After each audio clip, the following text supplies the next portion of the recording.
दोस्तों, टाइगर जयराम महतो को जिस स्थिति पर आज देख रहे हैं वह स्थिति नहीं थी। आज के युवा जो जयराम महतो को नहीं जानती उन्हें बताना चाहूंगा, जयराम के जीवन में इतनी कठिनाइयां आई कि वे कठिनाइयों से टूटे नहीं बल्कि उसे मजबूती से सामना करके आज के जनरेशन को बता दिया मेहनत से कुछ भी किया जा सकता है। आप ना सोचे कि हम गरीब परिवार से हैं, ना सोचे कि हम कमजोर हैं, जहां पर भी है उससे आगे बढ़ा जा सकता है। और आज देखिए जिस प्रकार झारखंड का भविष्य उनमें देखा जा रहा है, 3 वर्ष पहले नहीं देखा जा रहा था। क्यों?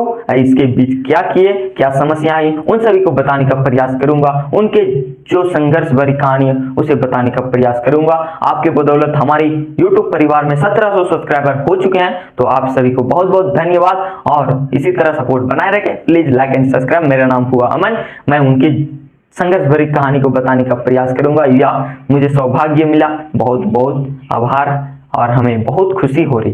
तो चलिए वीडियो को स्टार्ट करते हैं। उनके जीवनी को तो हम पहले ही बता चुके हैं, मगर आज संघर्ष की कहानी बता रहे। उनके जो किए, कैसे किए, उन सभी को जिक्र करेंगे ताकि आज के युवाओं को यह संदेश रहेगा कि अपने जीवन में कभी हार नहीं मानना, आगे बढ़ते रहना, अपने मेहनत के ऊपर विश्वास रखना है ताकि कभी अपने आप को निराश और हरास महसूस ना हो। अगर हरासमेंट आ गया तो आप नीचे गिर जाएंगे। जिस प्रकार जयराम ने खुद के, जब मैं वायरल हुआ उस समय मैं 20 रुपए लेकर गए थे, सो भी पैसे करके कि मैं गाड़ी का भाड़ा देकर वहां पर शामिल हूँ। और वहां पर मैंने अपना स्पीच दिया, अपने जो गुण था, जो मेरे इच्छा थी, उन सभी को बताया और लोगों को पसंद आई और लोगों का डिमांड बनने लगा धीरे धीरे पूरे राज्य में। और एक क्रांति की तरह हमें भी देखने को मिला, क्योंकि 3 वर्ष कितने ही पीछे होते तब उनका उभार देखने को मिला। तब कहते हैं मोबाइलों में आने लगा कि कोई है झारखंड का एक लड़का जो पूरे सिस्टम को दहाड़ने का काम कर रहा है और पूरी सिस्टम से बगावत कर रही है कि आपका नीति, आपका सिद्धांत, आपका नियोजन नीति जल्द बनाए वरना आपको छोड़ेंगे नहीं। जिस प्रकार देखने को मिला और धीरे धीरे उनकी यह भाषा शैली जो झारखंडियों के प्रति जो सहमता और जो झारखंड के खिलाफ थे, उनकी व्यवस्था के खिलाफ थे, उनका सपोर्ट करते हुए उन भ्रष्टाचारियों को दहाड़ लगाए जो यहाँ पर गैर कानूनी ढंग से यहाँ कार्य कर रहे थे। ऐसे लीडर को देखकर झारखंड के युवाओं में और झारखंड के लोगों में एक जोश बढ़ा कि हमारे यहाँ भी जयराम आए और हमें बताने का प्रयास किए। जिस प्रकार वे काम कर रहे थे, आपको लगता है आपका बेहतर स्थिति हो, आपका समय बेहतर चल रहा हो, तो अब आप सोचते कब आराम करें, हम तो अच्छे स्थिति पर। मगर जयराम ने नहीं सोचा, क्योंकि उन्होंने पिछले कई सालों तक संघर्ष भरे जीवन को देखा है, अपने यहाँ किल्लत भरी जीवन को देखा है। अगर उन्हें मौका मिला तो वे सबसे बेस्ट देने का प्रयास किए, बेस्ट को भी और बेस्ट बनाने का प्रयास किए। वे अपने जान से डरे नहीं कि हमें क्या होगा, हम अच्छी प्रकार नींद नहीं लेंगे, हम अच्छी खाएंगे नहीं तो हमारा क्या होगा, या नहीं सोचे। क्यों? वे अपने भविष्य और झारखंड के भविष्य को देख रहे थे साथ में। इसीलिए धीरे धीरे बढ़ते बढ़ते इतनी पॉपुलैरिटी जयराम को मिली जो कि जेबीके ऐसा संगठन बनने के समय लाखों की भीड़ एक आवाज में आई और वहां पर जितने भी साउंड थे वे बिन बुलाए आए थे उनके स्वागत में। जिस प्रकार त्योहार मनाए जाते हैं उसी प्रकार आप किसी मेले में जाए तो वहां पर हजारों की भीड़ देखने को मिलेगी, मगर जयराम के एक बुलावे पर लाखों की भीड़ थी। क्यों? उसमें एक भविष्य दिख रहा था लोगों को और जयराम उस भविष्य को तोड़े नहीं, उनके इरादों को नहीं तोड़े और वे अपनी ईमानदारी को, अपनी जो नीति है उनको सुधारने के लिए जबरदस्त आंदोलन करते हुए, चाहे भाषा आंदोलन हो, 1932 के खतियान के लिए विधानसभा का घेराव हो या जेएसएससी और जेपीएससी के लिए मांग हो, उन सभी पर हमेशा डट के रहे, चाहे छात्र के लिए हो, मजदूर के लिए हो या कोई ऐसे व्यक्ति हो जिनको वे मदद करना चाहते हो। और वे हमेशा से गरीब रुतबों के लिए ही लड़े हैं, चाहे कोई फैक्ट्री में हो, जब उनके पास पावर नहीं थी तब वे जाते थे, तब उन्हें कुछ नहीं कर पाते थे, तिनका भर भी नहीं। क्यों? वे अपने शिक्षा के दम पर, जो कानूनी तौर पर अच्छी थी उनके दम पर वे आगे बढ़े। तब भी उन्हें 12 से 14 केस खाने पड़े जब वे चुनाव लड़े थे तब। तो सोच सकते कि इतने केस में आप आदमी का दम घुट जाता, एक केस हो जाता तो कोर्ट कचहरी का चक्कर काटने में रह जाते। मगर जयराम के पीछे 14 केस लगे थे। या ऐसे ही नहीं, सभी के खिलाफ बोले जो भ्रष्टाचार में लिप्त है। तो यह मुकाम ऐसे ही नहीं मिला उन्हें। उनकी संघर्ष इतनी भी आराम नहीं है जिस प्रकार हम बोल पा रहे हैं। उनकी संघर्ष भरी कहानी यहाँ तक है, जब हमारे क्षेत्र में सबसे पहले 2022 में आए तब उनका तबीयत उतना ठीक नहीं था, तब भी वे आए और अपने मंचों में बताए, और धीरे धीरे 1-2 वर्ष बीत चुके थे, तब तक वे इतने मजबूत स्थिति में हो गए। उनके साथ झारखंड की युवा, उनकी एक संगठन जो कि उन्हें मेंटेन करती थी, और किस जगह पर कहां पर है उनका शेड्यूल 15 दिन 20 दिन महीना दिन पहले जारी कर दिया जाता था कि आज उनका यहाँ है, और 50 किलोमीटर से लोग आ जाते थे उन्हें सुनने के लिए, उनकी विचारधारा को, और उन्हें देखने के लिए सिर्फ कि कैसा है एक आम सा लड़का हमारे जैसा निकल के कितना खतरनाक बोलता है, जो लोग उतने दूर से आ रहे हैं और उनकी विचारधारा में दम थे। हमारे यहाँ आए तब बताए थे भ्रष्टाचार कैसे होता है सरकारी विद्यालय में।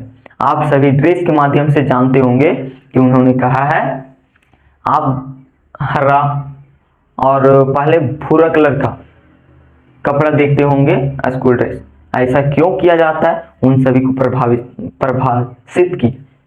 हरा कपड़ा जल्दी पहनता नहीं है, भूरा भी नहीं पहनता, इसीलिए वे सीधा सरकार से सवाल किए, अगर आपको सही मायने में विकास करना है वे शिक्षा पर करें, क्योंकि शिक्षा वह शेरनी के दूध है जो जितना पिएगा उतना दहाड़ेगा। उसके परिणाम स्वरूप टाइगर को ही देख लीजिए आप, उनके पीछे कोई बैकग्राउंड नहीं था, ना कोई पहुंच थी, ना पैसा था, उनके पास था सिर्फ अपना हिम्मत, अपना जज्बा, अपना शिक्षा। तो उसी के दाम पर आज देखिए धीरे धीरे अपने JBKSS संगठन बनाए, उसके बाद कुछ महीनों बाद अपना पार्टी बना ली, तो सोच सकते हैं, और पार्टी बनाने के तत्पश्चात विधानसभा का चुनाव लड़े और विधायक भी बने। हम जितना आराम से बोले मगर उतना आराम से भी नहीं है। और उससे पहले एक घटना को और बताना चाहूंगा जो मेरे क्षेत्र में, क्योंकि मैं अच्छी प्रकार जान रहा हूं, क्योंकि वह हमारे क्षेत्र में आए थे, उसके साथ क्या हुआ उन सभी को बताने का प्रयास कर रहा हूं। वे आए थे, उनका पेट दर्द दे रहा था, उनको पानी चढ़ाया जा रहा था, चरी की बात कर रहे, वहां पर काम हुआ, इलाज हुआ, और वे कहें कि हम जाएंगे और लोगों के बीच रहेंगे। तब वे लोगों के बीच गए, स्टेज में चढ़े और 1 घंटा तक अपनी बातों को रखे। सो भी पानी मार रहा था, बरसात हो रही थी, तब भी वे खड़े हुए 2 लोगों के सपोर्ट में और पीछे छाता लगाए हुए, और लोग उनको सुनने के लिए बारिश में भीग रहे थे। या जुनून को देखकर या मेहनत को देखकर लोगों ने विश्वास किया, तब एक विधायकी का पद उन्हें दिलाया गया। उनके संगठन से एक ही पद मिला विधायकी का, मगर वह दहाड़ने लायक मिला। जयराम महतो ऐसे ही नहीं बने, इतनी संघर्ष भरी उनकी जीवन थी, उनके संघर्ष को सलाम, क्योंकि ऐसे लीडर हमारे राज्य में 10 आ गए ना, पूरे राज्य की दिशा और दशा को बदलने का काम करेंगे। आपसे गुजारिश है अपना कर्तव्य को बेखूबी निभाएं। जब आपका समय अच्छा चल रहा हो तो आप उससे ज्यादा मेहनत करें, यही मैं चाहूंगा, क्योंकि बुराइयों में तो अच्छाइयाँ ढूंढने का प्रयास करते हैं, अच्छी काम करने का प्रयास करते हैं, मगर जो अच्छे समय हैं उसे आप और अच्छा करना चाहें तो आपके लिए बहुत बड़े फायदे के सौदे होने वाले हैं। तो आप सभी ने जाना जयराम की संघर्ष भरी कहानी, अगर उनके जीवन से प्रेरणा ना ले सके तो आप किसी से ना ले सकेंगे, क्योंकि उनसे बड़ा तकलीफ कोई नहीं झेला है। वे साथ ही कहें, हमारे शरीर में इतने जगह पर दर्द, इतनी बीमारियां आ चुकी थी जिससे मैं लड़ रहा था। जब विधायक बने उसके बाद थोड़ा रेस्ट किए, उसके बाद पुनः वापस लौटे जनता की सेवा में। जो पहली आक्रोश थी नेताओं के खिलाफ, वही आक्रोश को रखे जनता की सेवा के लिए। तो सोचिए नेता में बदलाव किस प्रकार आता है, जब जनप्रतिनिधि होते हैं, जन के साथ होते हैं और नेताओं के खिलाफ होते हैं, तब कैसी भाषाओं का प्रयोग करते हैं। अगर आप नेता बनते हो उसके बाद लोगों के प्रति कैसी भाव रखते हो, तब आपको परखा जाता है कि यह लीडर कैसा है, क्योंकि तब जान चुके होंगे कि पीछे से भी कैसा है, जब वह नेता बना तब कैसा है। तो दोनों पक्षों को जानकर लास्ट में निर्णय आता है जयराम इज द ग्रेट। अभी देख रहे होंगे कई मामलों में वे हमेशा खड़े रहते, अभी ही नहीं, वे पहले भी मजदूरों के साथ मजदूरों की मुआवजा दिलाने का काम करते थे, आज भी कर रहे हैं। उससे बृहद स्तर पर आज हो रहा है, क्योंकि उनके पास पावर है। झारखंड की जनता ने उन्हें एक पावर में बैठाया है और उनकी यही माइंडसेट को दर्शाते हुए मैं कहना चाहूँगा, आप भी मेहनत कीजिए और ऐसे बदलाव लाना है तो आपको भी इस राज्य के लिए समर्पित होना पड़ेगा।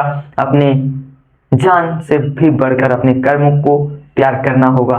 कृष्ण ने यही कहा है, अपने कर्म को करते रहें, फल की चिंता ना करें, मगर हमेशा से थोड़ा मोड़ा चिंता रहता है कि हम जो कर रहे हैं क्या हमारे लिए ठीक है, जनता के लिए ठीक है, तो यह बना रहेगा। मगर आप सभी को झारखंडी जोहार और please support me, like and subscribe.